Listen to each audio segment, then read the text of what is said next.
വിഷുദിനത്തിൽ അതിരാവിലെ തന്നെ പ്രചാരണത്തിന് തുടക്കമിട്ട് സ്ഥാനാർത്ഥികൾ പരസ്യപ്രചാരണം അവസാനിക്കാൻ 7 ദിവസം മാത്രമേ ശേഷിക്കുന്നുള്ളൂ എന്നതിനാൽ ദേശീയ നേതാക്കളും സംസ്ഥാനത്ത് എത്തിത്തുടങ്ങി. ഇന്നത്തെ വിഷു അവധിക്ക് പുറമെ പെസഹ വ്യാഴം, ദുഃഖവെള്ളി, ഈസ്റ്റർ ദിനങ്ങളും അടുത്തടുത്ത് വരുന്നതിനാൽ പരമാവധി വോട്ടർമാരെ നേരിൽ കാണാനുള്ള ശ്രമത്തിലാണ് സ്ഥാനാർത്ഥികൾ. ഇന്ന് തലസ്ഥാനത്തെത്തുന്ന രാഹുൽ ഗാന്ധി 2 ദിവസം കൊണ്ട് 7 ജില്ലകളിൽ പര്യടനം നടത്തും. പ്രധാനമന്ത്രി നരേന്ദ്രമോദി 18-ന് തിരുവനന്തപുരത്തെത്തും. വിവരങ്ങളുമായി തിരുവനന്തപുരത്ത് നിന്ന് ടി ജി സജിത്തും കൊച്ചിയിൽ നിന്ന് ഡാനി പോളും വയനാട് നിന്ന് മനു ഭരത്തും ചേരുന്നു. ആദ്യം സജിത്തിലേക്ക്. സജിത്ത്, പ്രധാനമന്ത്രി എപ്പോഴാണ് എത്തുക? ഏത് വിധത്തിൽ മുറുകിയിട്ടുണ്ട് പോരാട്ട വേദി?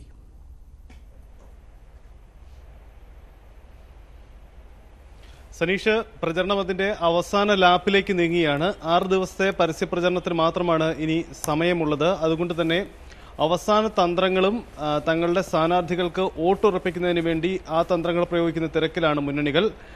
പ്രധാനമായും ദേശീയ നേതാക്കളെയും VIP പ്രചാരകരെയുമൊക്കെ രംഗം കൊഴുപ്പിക്കാനാണ് ഇനിയുള്ള ദിവസങ്ങളിലെ ശ്രമം. ഇതിന്റെ ഭാഗമായി ഇന്ന് BJP ഇന്ന് നിർമ്മല സീതാരാമനെയാണ് തിരുവനന്തപുരത്ത് കളത്തിലിറക്കുന്നത്. BJP ഏറ്റവും പ്രതീക്ഷ പുലർത്തുന്ന തിരുവനന്തപുരത്തിന്റെ തീരദേശ മേഖല കേന്ദ്രീകരിച്ച് ഇത്തവണ പുതിയൊരു തന്ത്രമാണ് BJP പയറ്റുന്നത്. ഇതിന്റെ ഭാഗമായി നിർമ്മല സീതാരാമനെ മുൻനിർത്തി അവർ നടത്തുന്ന റോഡ് ഷോ ആണ് ഇന്നത്തെ പ്രധാന പരിപാടി. കാരണം കഴിഞ്ഞ ഓഖി സമയത്തൊക്കെ നിർമ്മല സീതാരാമൻ ആ മേഖലകളിൽ നടത്തിയ ചില ഇടപെടലുകൾ പൊതുവിൽ അവിടെ അവർക്കൊരു ജനപ്രീതി സൃഷ്ടിക്കുന്ന അവസ്ഥ ഉണ്ടാക്കിയിട്ടുണ്ട്. ഇത് ഇത്തവണ നേട്ടമാകുമെന്നൊരു പ്രതീക്ഷയിലാണ് BJP ഇത്തരമൊരു തന്ത്രം പയറ്റുന്നത്. മറ്റൊന്ന്, രാഹുൽ ഗാന്ധി ഇന്ന് വരികയാണ്. രാഹുൽ ഗാന്ധി അദ്ദേഹം നോമിനേഷൻ നൽകുന്നതിന് വേണ്ടി എത്തിയതിനു ശേഷം വീണ്ടും പ്രചരണ പരിപാടികൾക്ക് വേണ്ടി എത്തുകയാണ്. ഇന്നത്തെ ദിവസം അദ്ദേഹം രാത്രിയാണ് എത്തുന്നത്. ഇന്ന് മറ്റ് പരിപാടികൾ സംസ്ഥാനത്തില്ല.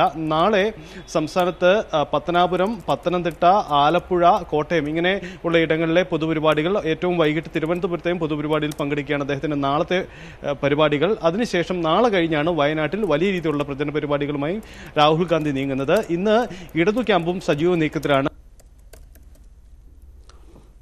സജിത്തിലേക്ക് വരാം. ഇപ്പോൾ മനു ഭരത് വയനാട്ടിൽ നിന്ന് നമ്മോടൊപ്പം ചേരുന്നു. മനു, വയനാട്ടിലേക്ക് നാളെ കഴിഞ്ഞാണ് രാഹുൽ ഗാന്ധി വരുന്നത്. രാഹുൽ ഗാന്ധി മത്സരിക്കുന്നത് കൊണ്ട് പക്ഷേ അവിടെ മറുപക്ഷത്തിന്, എതിർപക്ഷത്തിന് ഏതെങ്കിലും തരത്തിലുള്ള പ്രചാരണ രംഗത്തുള്ള പിന്നോട്ട് പോക്കൊന്നുമില്ലല്ലോ. അതിശക്തമായി തന്നെയാണ് അവരും രംഗത്തുള്ളത്. എത്രയ്ക്ക് മുറുകിയിട്ടുണ്ട് വയനാട്ടിലെ തെരഞ്ഞെടുപ്പ് പോരാട്ട രംഗം?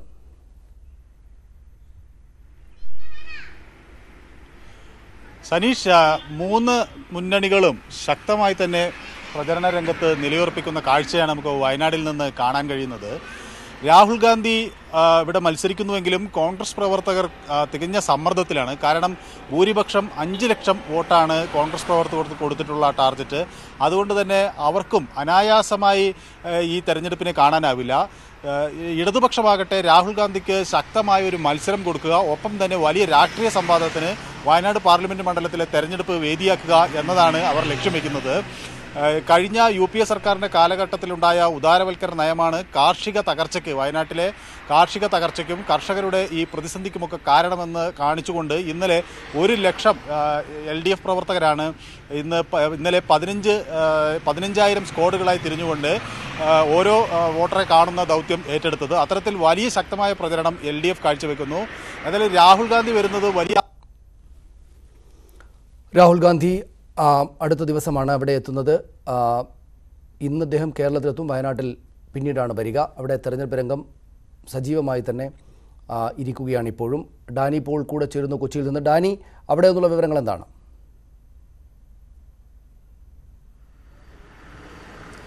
സനീഷ, മധ്യ കേരളത്തിൽ പൊതുവെ ഇരുമുന്നണികളും പ്രധാനമായി LDFും UDFും തന്നെ വളരെ അധികം പ്രതീക്ഷ വെച്ച് പുലർത്തുന്ന മണ്ഡലങ്ങളാണ്. കാരണം ഇപ്പോൾ സമാസമമായി നിൽക്കുമ്പോൾ പോലും, അതായത് കഴിഞ്ഞ വർഷത്തെ സീറ്റ് നില അനുസരിച്ച് ഒരുപോലെ തുല്യത പാലിക്കുമ്പോൾ പോലും ഇക്കുറി അതിൽ നിന്ന് മുന്നേറാൻ കഴിയുമെന്നാണ് LDFും UDFും ഒരേപോലെ തന്നെ പ്രതീക്ഷിക്കുന്നത്. എന്നാൽ BJPയുടെ ശക്തമായൊരു സാന്നിധ്യം പല മണ്ഡലങ്ങളിലും അറിയിക്കാൻ കഴിയുമെന്നുള്ള പ്രതീക്ഷ BJPയും ബാക്കി നിർത്തുന്നുണ്ട്. പ്രത്യേകിച്ച് ഏറ്റവും അവസാന റൗണ്ടിലേക്ക് പ്രചാരണ രംഗത്ത് വളരെ ശക്തമായി തൃശ്ശൂരിൽ മുന്നേറാൻ കഴിയുന്നുവെന്ന് BJP കേന്ദ്രങ്ങൾ വിലയിരുത്തുന്നു. അതോടൊപ്പം തന്നെ ചാലക്കുടിയിലും അനുകൂലമായൊരു തരംഗം ഉണ്ടാക്കാൻ കഴിയുമെന്നാണ് BJPയുടെ ഒരു പ്രതീക്ഷ വെച്ച് പുലർത്തുന്നത്. കേന്ദ്രമന്ത്രി അൽഫോൺസ് കണ്ണന്താനം എറണാകുളത്ത് മത്സരിക്കുന്നു. എന്നാൽ അതോടൊപ്പം തന്നെ UDF-ന് കൂടുതൽ സീറ്റുകൾ ഈ ഘട്ടത്തിൽ അവർക്ക് നേടിയെടുക്കാൻ കഴിയുമെന്നൊരു പ്രതീക്ഷ UDF ബാക്കി നിർത്തുന്നു. കൂടുതൽ കേന്ദ്ര നേതൃത്വത്തിലുള്ളവർ തന്നെ അവരുടെ പ്രചാരകർ തന്നെ ഈ ദിവസങ്ങളിൽ ഈ അവസാന റൗണ്ടുകളിൽ പ്രചാരണ രംഗത്തേക്ക് എത്തുമെന്നാണ് പ്രതീക്ഷിക്കപ്പെടുന്നത്. LDF-ന് CPI-ക്ക് വളരെ നിർണായകമാണ് തൃശ്ശൂർ സീറ്റ്. കഴിഞ്ഞ വർഷം നേടിയ രാജ്യത്ത് തന്നെ ഉണ്ടായിരുന്ന ഏക സീറ്റ് തന്നെയായിരുന്നു. അത് ഇക്കുറി നിലനിർത്താനുള്ള എല്ലാ ശ്രമങ്ങളും തൃശ്ശൂരിൽ അവർ നടത്തുന്നുണ്ട്. അതോടൊപ്പം തന്നെ എറണാകുളത്ത് ഇക്കുറി സാന്നിധ്യം അറിയിക്കാൻ തന്നെയാണ് LDF നിശ്ചയിച്ചിട്ടുള്ളത്. അത് ഏറ്റവും നല്ല സ്ഥാനാർത്ഥി തന്നെ മുൻനിർത്തി LDF പൊരുതുന്നു. അതോടൊപ്പം മറ്റു മണ്ഡലങ്ങളിലും തന്നെ അവരൊരു സാന്നിധ്യം ശക്തമാക്കുന്ന രീതിയിലേക്ക് മുന്നോട്ട് പോകാൻ കഴിയുമെന്നുള്ളൊരു പ്രതീക്ഷ നിലനിർത്തുന്നുണ്ട്. ആലപ്പുഴ മണ്ഡലത്തിൽ ന്യൂനപക്ഷ വോട്ടുകൾ കേന്ദ്രീകരിക്കുന്ന രീതിയിൽ തന്നെയാണ് LDF-ഉം UDF-ഉം അവരുടെ സ്ഥാനാർത്ഥി നിർണ്ണയം നടത്തുകയും അതോടൊപ്പം തന്നെ പ്രചാരണ പരിപാടികളിലേക്ക് മുന്നോട്ട് പോവുകയും ചെയ്തിട്ടുള്ളത്. ഈ രീതിയിൽ ഏറ്റവും അവസാന റൗണ്ടിലെ മണ്ഡലങ്ങളിൽ ഏറ്റവും അവസാന റൗണ്ട് പര്യടനങ്ങളിലാണ് സ്ഥാനാർത്ഥികൾ ഇപ്പോൾ. അതോടൊപ്പം തന്നെ ലഘുലേഖകളുമായി പ്രവർത്തകർ വീടുകൾ തോറും കയറിയിറങ്ങുന്നു. ഏറ്റവും അവസാന വോട്ടർമാരെ വരെയും പോളിംഗ് ബൂത്തിലേക്ക് എത്തിക്കാനുള്ള പ്രചാരണ പരിപാടികളാണ് മുന്നണികൾ നിശ്ചയിച്ചിട്ടുള്ളത്. അതോടൊപ്പം തന്നെ കോട്ടയത്തെ പറയുകയാണെങ്കിൽ KM മാണിയുടെ വിയോഗം സൃഷ്ടിച്ച ഒരു തരംഗമുണ്ട്. അത് ഏത് രീതിയിലെങ്കിലും വോട്ടാക്കി മാറ്റാൻ കഴിയുമെന്നുള്ള രീതിയിലേക്ക് പ്രചാരണ പരിപാടികളിലടക്കം മാറ്റം വരുത്തുന്ന രീതിയിലേക്ക് UDF ക്യാമ്പുകൾ മാറിയിട്ടുണ്ട്. എന്തായാലും മധ്യ കേരളത്തിലും വാശിയേറിയൊരു പ്രചാരണ പരിപാടികൾ തന്നെയാണ് ഈ അവസാന ലാപ്പിലും കാണുന്നത്. സനീഷ്. ശരി ഡാനി, ഞാൻ തിരിച്ചു വരാം. ഇപ്പോൾ സജിത്ത് തുടരുന്നുണ്ട് നമ്മോടൊപ്പം തിരുവനന്തപുരത്ത് നിന്ന്. സജിത്ത്, ഇവിടെ ഈ ദേശീയ തലത്തിൽ ശ്രദ്ധിക്കപ്പെടുന്ന പോരാട്ടം എന്ന നിലയിലേക്ക് കാര്യങ്ങൾ മാറുകയാണല്ലോ കേരളത്തിലേത്. രാഹുൽ ഗാന്ധി ഇവിടെ വന്ന് മത്സരിക്കാൻ തീരുമാനിച്ചപ്പോൾ തന്നെയും അതങ്ങനെയായിട്ടുണ്ട്. പ്രധാനമന്ത്രി നരേന്ദ്രമോദി പ്രധാനപ്പെട്ട ഒരു പ്രചാരകനാകുന്നു എന്ന കാര്യം കൂടെയുണ്ട്. രണ്ടാമതൊരു കാര്യം, ഈ ശബരിമല വിഷയം പ്രധാനപ്പെട്ട വിഷയമായിട്ട് ഈ തെരഞ്ഞെടുപ്പ് കമ്മീഷൻ്റെ വിലക്കുകളെല്ലാം ലംഘിച്ചുകൊണ്ട് അതൊരു പ്രധാനപ്പെട്ട വിഷയമാക്കി സ്ഥാപിച്ചെടുക്കാൻ BJP ശ്രമിക്കുന്നുമുണ്ട്. പ്രധാനമന്ത്രിയുടെ ഭാഗത്ത് നിന്ന് ഒപ്പം വരുന്ന രാഹുൽ ഗാന്ധിയുടെ ഭാഗത്ത് നിന്ന്, രണ്ടുപേരുടെ ഭാഗത്തു നിന്നും ഈ ശബരിമല പോലുള്ള വിഷയങ്ങളിൽ പ്രതികരണം പ്രതീക്ഷിക്കുന്നുണ്ടോ? രാഹുൽ ഗാന്ധി ഈ പ്രചാരണത്തിനായിട്ടുള്ള ഈ ഇടങ്ങൾ തെരഞ്ഞെടുത്തത്, ജില്ലകൾ തെരഞ്ഞെടുത്തത് ഇതുകൂടെ മുൻകൂട്ടി കണ്ടിട്ടായിരിക്കുമോ?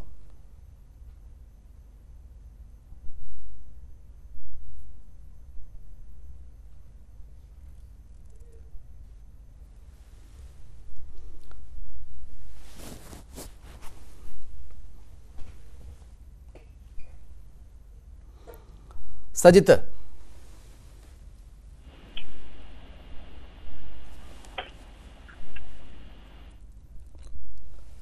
സജിത്ത് കേൾക്കാമോ? സനീഷ, മുൻകാലങ്ങളിൽ നിന്ന് അപേക്ഷിച്ച് ലോക്സഭാ തെരഞ്ഞെടുപ്പിൽ ഇത്തവണ കേരളത്തിന് കൂടുതൽ പ്രാധാന്യം കൈവരുന്ന രണ്ട് കാരണങ്ങളാണ്. അതിലൊന്ന് രാഹുൽ ഗാന്ധി കേരളത്തിൽ മത്സരിക്കുന്നു എന്നത്, മറ്റൊന്ന് ശബരിമല പോലെ തെക്കേ ഇന്ത്യയിൽ മുഴുവൻ തന്നെ പ്രചരണ വിഷയമാക്കാവുന്ന ഒരു പ്രധാന വിഷയത്തിന്റെ കേന്ദ്രം എന്ന നിലയിലും കേരളം ഇത്തവണ ആ തെരഞ്ഞെടുപ്പിൽ പ്രസക്തമാണ്.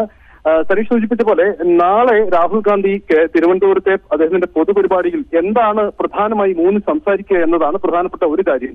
ഒരു കാര്യം വ്യക്തമായിട്ടുണ്ട്, BJP ശബരിമല വിഷയമാണ് ഇനി പ്രചരണത്തിന്റെ അവസാന ദിവസം ഏറ്റവും മുഖ്യമായി ഉന്നയിക്കുക. അത് ഹിന്ദു കേന്ദ്രങ്ങളിലേക്ക് കൂടുതൽ ആ ഒരു വികാരം കൊണ്ടുചെന്നെത്തിച്ച് വോട്ട് ചെയ്യിക്കുന്നതിന് വേണ്ടി, ഹിന്ദു വികാരം ആളിക്കെത്തിക്കുന്നതിന് തന്നെ BJP ശ്രമിക്കുന്നുവെന്ന് വളരെ വ്യക്തമാണ്. അതാണ് BJPയുടെ പ്രകടന തന്ത്രവും. അങ്ങനെയെങ്കിൽ ഇതിന് മറുതന്ത്രം കോൺഗ്രസ് ക്യാമ്പിൽ നിന്ന് എന്തുണ്ടാകും? രാഹുൽ ഗാന്ധി ഈ നീക്കങ്ങൾക്ക് എന്തു മറുപടി പറയും? ഇക്കാര്യങ്ങളിലൊക്കെ ഒരു വ്യക്തത ഉണ്ടാവണം. എന്തായാലും രാഹുൽ ഗാന്ധി ഏത് നീക്കമാണ് പ്രധാനമന്ത്രി നടത്തുന്ന അല്ലെങ്കിൽ BJP നടത്തുന്ന ഈ ഹൈന്ദവ രാഷ്ട്രീയത്തെ പ്രതിരോധിക്കുന്നതിന് വേണ്ടി എന്ത് തന്ത്രം എടുക്കും എന്നുള്ളതാണ് ഇന്ന് നിർണായകമായി അറിയാനുള്ളത്.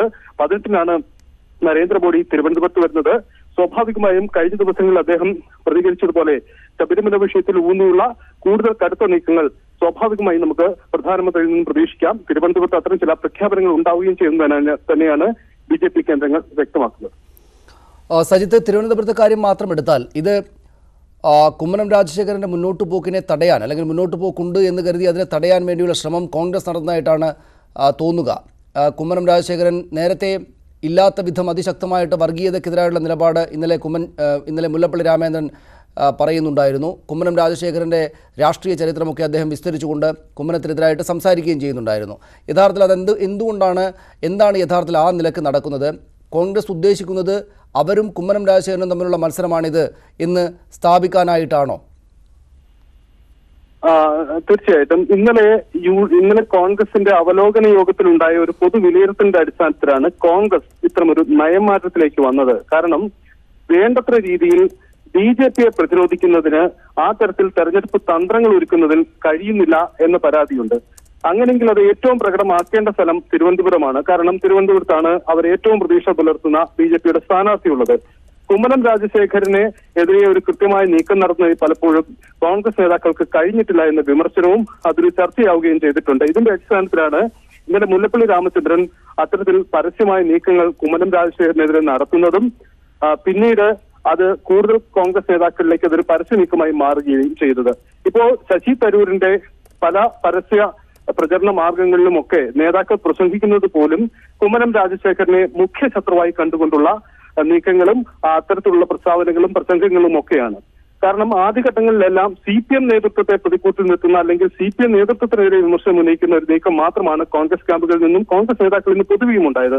പക്ഷെ അതിൽ നിന്ന് വ്യത്യസ്തമായി തിരുവനന്തപുരത്തെങ്കിലും തന്ത്രം മാറ്റിപ്പയറ്റാനുള്ള കോൺഗ്രസിന്റെ നീക്കത്തിനതാണ് കാരണം. തിരുവനന്തപുരത്ത് തങ്ങളുടെ മുഖ്യ എതിരാളി കുമ്മനം രാജശേഖരൻ എന്ന വിലയിരുത്തലിലേക്ക് തന്നെ കോൺഗ്രസ് എത്തി. അതാണ് ഈ നീക്കത്തിന് കാരണം. യഥാർത്ഥത്തിൽ അത് ശരിയായ നീക്കമായിരിക്കുമോ സജിത്ത്? അതായത് ഈ സി ദിവാകരനും CPM-ഉം അതിശക്തമായി തന്നെ പ്രചാരണ രംഗത്ത് ഉണ്ടല്ലോ. പല മേഖലകളിലും അവരുടെ മേഖലകൾ കേന്ദ്രീകരിച്ച് പ്രചാരണം ശക്തമാക്കിയിട്ടുണ്ട്. മികച്ച സ്ഥാനാർത്ഥിയാണ് സി ദിവാകരൻ എന്ന് അവരുടെ വിലയിരുത്തലുമുണ്ട്. ആ തരത്തിൽ ശശി തരൂരും കുമ്മനം രാജശേഖരനും തമ്മിലുള്ള മത്സരം എന്ന് കോൺഗ്രസ് സ്ഥാപിക്കാൻ ശ്രമിക്കുന്നത് വസ്തുതാപരമായി ശരിയായിരിക്കുമോ?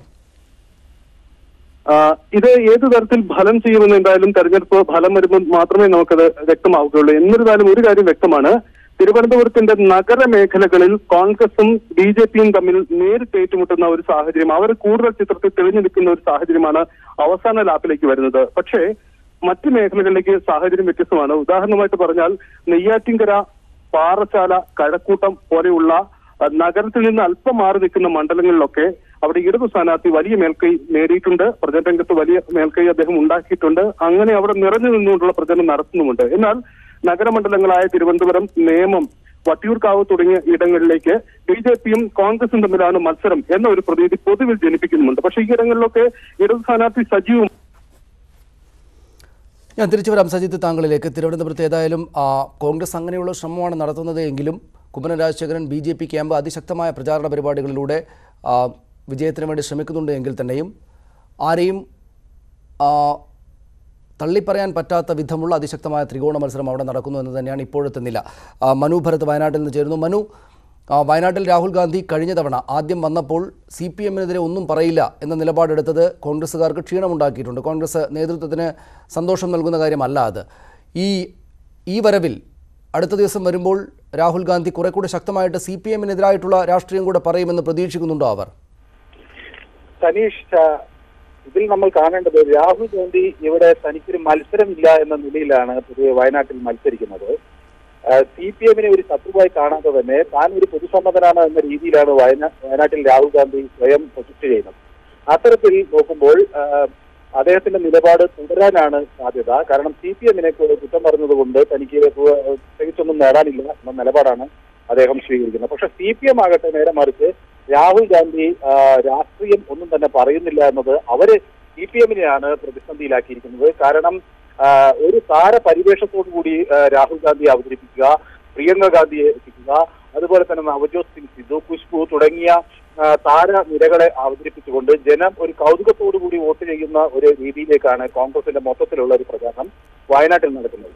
പക്ഷേ CPM ഇവിടെ രാഷ്ട്രീയം പറയാൻ ആഗ്രഹിക്കുന്നു. മാത്രവുമല്ല UPA സർക്കാരിന്റെ നേരത്തെയുള്ള ഉദാരവൽക്കരണ നയവും അത് വയനാട്ടിൽ പോലുള്ള പ്രദേശങ്ങളിൽ ഉണ്ടാക്കിയ കാർഷിക മേഖലയിലെ പ്രശ്നങ്ങളും ചർച്ചയാക്കണം എന്നാണ് CPM ആഗ്രഹിക്കുന്നത്. അതിനുവേണ്ടി രാഹുൽ ഗാന്ധിയെ സമ്മർദ്ദത്തിലാക്കാനുള്ള ശ്രമം സത്യത്തിൽ CPM-ന്റെ ഭാഗത്തു നിന്നാണ് നടക്കുന്നത്.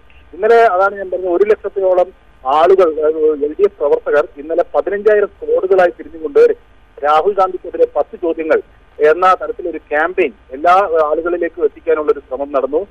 അതിൽ പ്രധാനമായും ഈ കാർഷിക മേഖലയുടെ തകർച്ചയും ഒപ്പം തന്നെ ഈ ന്യൂനപക്ഷ ദളിത് വിഭാഗങ്ങൾക്ക് നേരെയുള്ള ആക്രമണം നടന്നപ്പോഴൊക്കെ തന്നെ കോൺഗ്രസ് മൗനം പാലിച്ചതിനെ സംബന്ധിച്ചും അതുപോലെ തൊഴിൽ മേഖലയിലെ പ്രശ്നങ്ങളെ കുറിച്ചും ഒക്കെ തന്നെ ഉയർത്തിക്കൊണ്ടുള്ള ഒരു സംവാദത്തിലാണ് അവർ തുടക്കമിട്ടത്.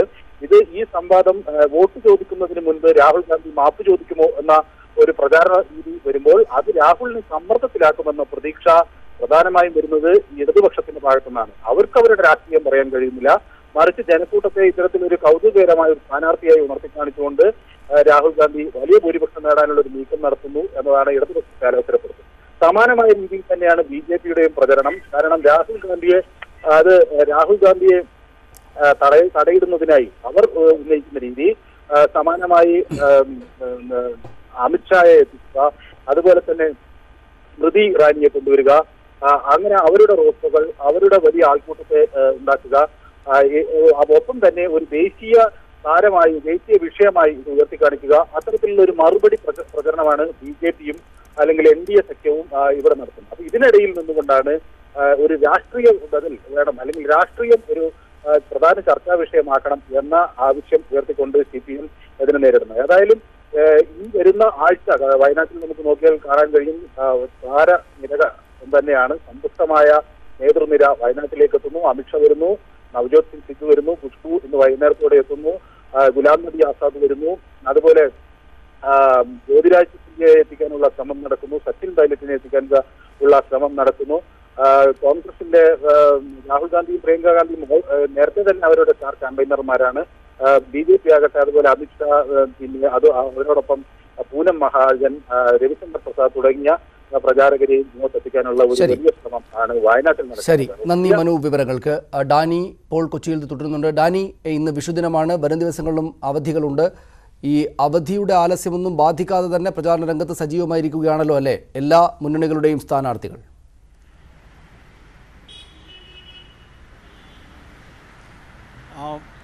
സനീഷ സൂചിപ്പിച്ചത് ശരി തന്നെയാണ്. കാരണം അവധി ദിവസങ്ങളാണ്, പ്രത്യേകിച്ച് ഇന്ന് വിഷു, അടുത്ത ദിവസങ്ങളിൽ തന്നെ പെസഹയും ദുഃഖവെള്ളിയും ഈസ്റ്ററും എല്ലാം എത്തുന്നു. ഈസ്റ്റർ ദിവസത്തിലേക്കായിരിക്കും കൊട്ടിക്കലാശങ്ങൾ എത്തുന്നത്. ഈ ദിവസങ്ങളെല്ലാം തന്നെ പൊതുവിൽ സാധാരണഗതിയിൽ പ്രചാരണ രംഗത്തെക്കുറിച്ച് പറയുന്നത് അത്ര നല്ല ദിവസങ്ങളായിട്ട് തിരഞ്ഞെടുക്കാൻ കാണില്ല. പക്ഷേ ഇത് അവസാന ലാപ്പിൽ ഓടുന്നതാണ് ഇപ്പോഴത്തെ ഒരു പ്രചാരണം.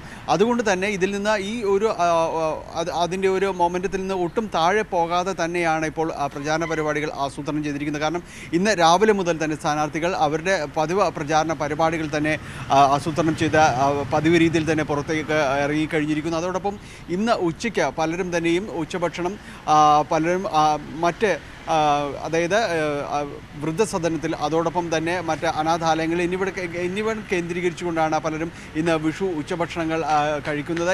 ഇതും എല്ലാം തന്നെയും പ്രചാരണത്തിന്, അതോടൊപ്പം തന്നെ തങ്ങളുടെ ഒരു സാന്നിധ്യം മറ്റുള്ളവരെ കൂടി അറിയിക്കുന്നു, തങ്ങളൊപ്പമുണ്ട് എന്ന രീതിയിൽ പ്രചരിപ്പിക്കപ്പെടുന്ന രീതിയിലേക്ക് അവരുടെ ക്യാമ്പയിൻ്റെ ഭാഗമായിട്ട് തന്നെ ഇതെല്ലാം തന്നെ മാറ്റിയിരിക്കുന്നു. ഏതായാലും അവധി ദിവസങ്ങൾ ബാധിക്കാത്ത രീതിയിൽ തന്നെയാണ് വരും ദിവസങ്ങളിൽ മുന്നോട്ട് പോകാൻ തന്നെ തീരുമാനിച്ചിട്ടുള്ളത്. പ്രത്യേകിച്ച് ദുഃഖവെള്ളി അടക്കമുള്ള ആ ദിവസങ്ങളിൽ പ്രധാനമായും തന്നെ വീടുകൾ കേന്ദ്രീകരിച്ചുള്ള ഒരു ക്യാമ്പയിൻ കൂടുതൽ ഊർജിതമാക്കണം എന്നൊരു തീരുമാനം പല മുന്നണികളും തന്നെ എടുത്തിട്ടുണ്ട്. കാരണം കൂടുതൽ പേർ അന്ന് വീടുകളിൽ ഉണ്ടാകുന്ന ഒരു സാഹചര്യം കൂടി കണക്കിലെടുത്തുകൊണ്ട് അന്ന് തങ്ങളുടെ ലഘുലേഖകളും മറ്റും പ്രചാരണ പരിപാടിയുടെ ഭാഗമായിട്ടുള്ളത് പ്രവർത്തകരോട് വീടുകളിൽ ആ ദിവസങ്ങളിൽ കൂടുതൽ കേന്ദ്രീകരിച്ചുകൊണ്ട് കൂടുതൽ സന്ദേശങ്ങൾ പ്രവർത്തകരിലേക്ക് എത്തിക്കുക. അതോടൊപ്പം തന്നെ ഇനിയിപ്പോൾ വോട്ടിൻ്റെ വോട്ടേഴ്സ് ലിസ്റ്റ് അടക്കമുള്ള സംവിധാനങ്ങൾ ഇതെല്ലാം തന്നെ ഒന്നുകൂടി അതിൻ്റെ ഒരു ഉറപ്പുവരുത്തുക, പരമാവധി പേരെ പോളിംഗ് ബൂത്തുകളിലേക്ക് എത്തിക്കുക തുടങ്ങിയ കാര്യങ്ങളാണ് ഈ ദിവസങ്ങളിൽ പ്രധാനമായും തന്നെ ആസൂത്രണം ചെയ്തിട്ടുള്ളത്. അതോടൊപ്പം തന്നെ ഈ ദിവസങ്ങളിൽ മറ്റ് പ്രധാന സ്റ്റാർ ക്യാമ്പയിനർമാർ അടക്കം മണ്ഡലങ്ങളിലേക്ക് കേന്ദ്രീകരിച്ചുകൊണ്ട് എത്തുന്നത് അടക്കമുള്ള പരിപാടികൾ ആസൂത്രണം ചെയ്തിട്ടുണ്ട്.